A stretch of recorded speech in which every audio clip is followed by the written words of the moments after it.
Halo kawan-kawan semua, kembali saya Dr. Royman Simanjuntak, spesialis bedah torak, kardiak, dan vaskuler akan membahas satu topik yang sangat penting, yaitu mengenai operasi bypass. Sebelumnya saya akan membahas satu kasus sebagai ilustrasi kasus. Tuan IM berusia 47 tahun datang dengan tidak ada keluhan sebenarnya.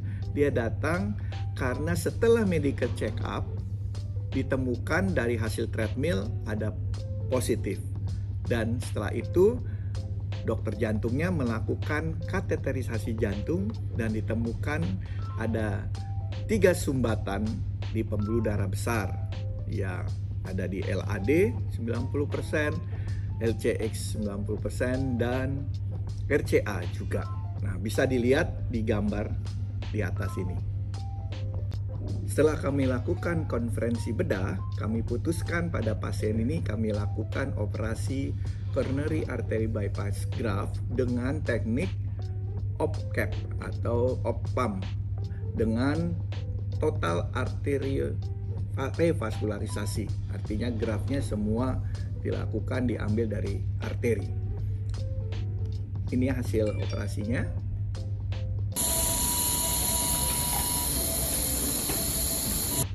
Apa itu operasi coronary artery bypass graft? Operasi CABG itu adalah satu operasi jantung dengan tindakan memakai heart lung machine atau tidak. Apa yang dilakukan adalah kita memberikan satu jalur baru atau graft untuk mengatasi pembuluh-pembuluh koroner yang sudah tersumbat atau buntu total. Dengan begitu, otot jantung mendapat aliran darah baru. Pada kasus ini saya melakukan CABG dengan OPPAM dan total artery revaskularisasi. Saya akan menjelaskan dulu sebelumnya. Jadi CABG itu ada dua, ada yang on pump dengan memakai heart lung machine seperti tradisional CABG, jadi fungsi jantung dan paru-paru diganti dengan mesin. Dan yang kedua ada yang disebut OPPAM CABG dengan tidak memakai heart lung machine atau mesin jantung paru, sehingga jantung tetap berdenyut dan kita memakai teknik-teknik khusus dengan alat bantu khusus untuk stabilisasi dan shunt untuk membuat aliran koroner tetap terjaga. Kenapa kami memilih OPCAP pada pasien ini? Karena memang pasien ini usia juga cukup muda dan pasien bersedia untuk dilakukan total arteri revaskularisasi. Apa itu manfaat daripada OPCAP pertama? Pertama, manfaat dari OPCAP adalah risiko stroke yang terjadi lebih rendah daripada risiko CABG yang tradisional atau OPPAM. Kedua, mengurangi perdarahan dan kebutuhan transfusi darah. Jadi dengan kita memakai OPCAP atau OPPAM, kita mengurangi kebutuhan daripada transfusi atau darah dari donor atau orang lain. Ketiga, waktu pemulihan juga lebih singkat. Biasanya kita lakukan 2 atau 3 hari di ICU. Pada pasien OPCAP mungkin kita bisa kurangi 1 hari dan dirawat 2-3 hari dan bisa kembali berobat jalan. Nah, risiko daripada OPCAP itu sebenarnya tidak terlalu besar, tetapi kita harus pikirkan bahwa dengan OPPAM kita mempunyai akses yang terbatas karena kondisi jantung yang masih berdenyut. Kita perlu alat-alat bantu, dan juga kalau kita memerlukan graft di tempat-tempat yang letaknya sulit, itu juga kadangkala secara teknik sulit dilakukan. Dan yang kedua, tuntutan teknis yang lebih tinggi, ya tadi saya bilang karena ini memerlukan pengalaman yang lebih panjang, jadi biasanya dilakukan oleh dokter-dokter ahli bedah jantung yang sudah mempunyai banyak pengalaman dan learning curve-nya juga lebih tinggi.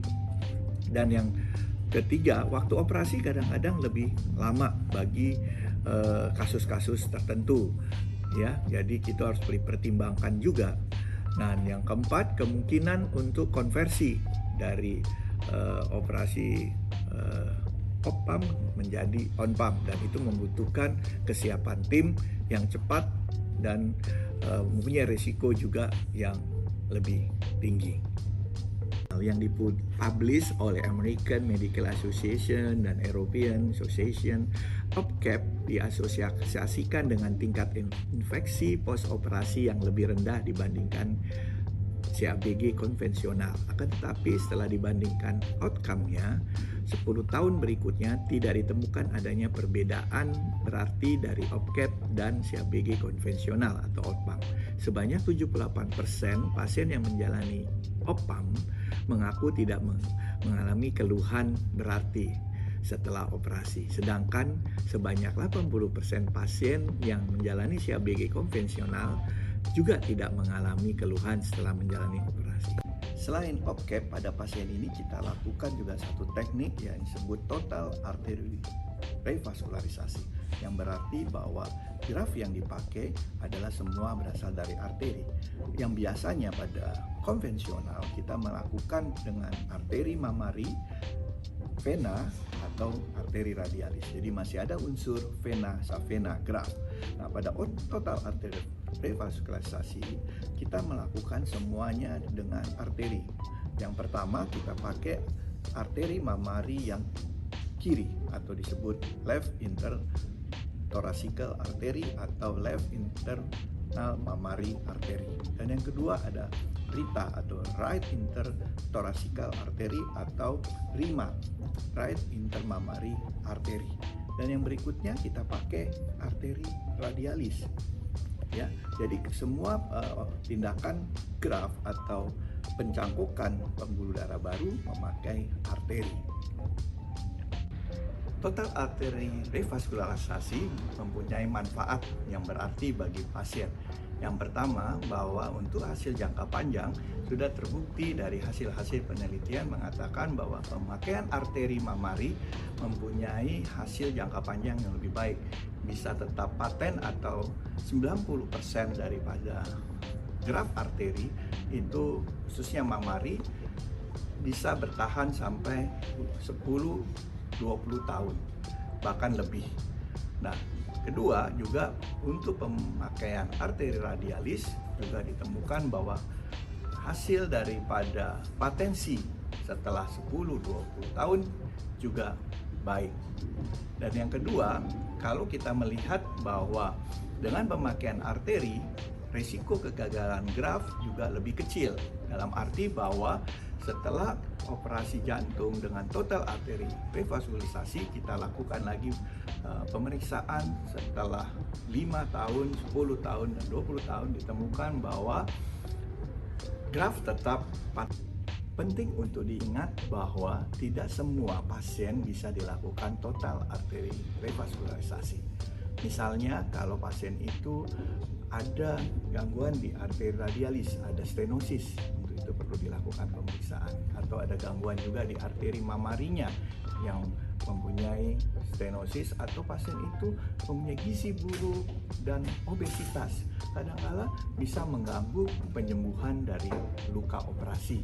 Nah, termasuk juga kita harus menilai bahwa pemakaian arteri itu mempunyai tingkat kesulitan yang juga lebih tinggi dibandingkan dengan pemakaian vena. Tapi itu juga bisa kita atasi dengan tenaga bedah yang ahli. Nah, juga penting sekali dari penelitian dilakukan di Amerika atau di Eropa, diketahui pasien yang mengalami total arteri revaskularisasi memiliki surveillance rate 10 tahun lebih tinggi dibandingkan dengan pasien-pasien yang mendapatkan CABG dengan vena savena. Selain itu, resiko terjadinya infak miokard dari operasi CABG ulang setelah pasien itu mengalami penyumbatan kembali itu juga lebih rendah daripada yang mendapat graf vena. Tetapi kembali lagi, saya sebagai dokter bedah jantung menyerahkan keputusan itu kepada tim daripada jantung atau yang kita sering sebut heart team. Apa yang terbaik bagi pasien itulah yang terutama. Dan juga bagi teman-teman ya yang sudah mendengar atau melihat konten ini, sebaiknya melihat konten-konten saya yang lain yang membahas mengenai CABG dan manfaatnya supaya pengetahuan Anda lebih luas. Sekian, semoga bermanfaat. Mari kita dukung konten ini dengan like, subscribe, dan share. Salam sehat, Dr. Royman.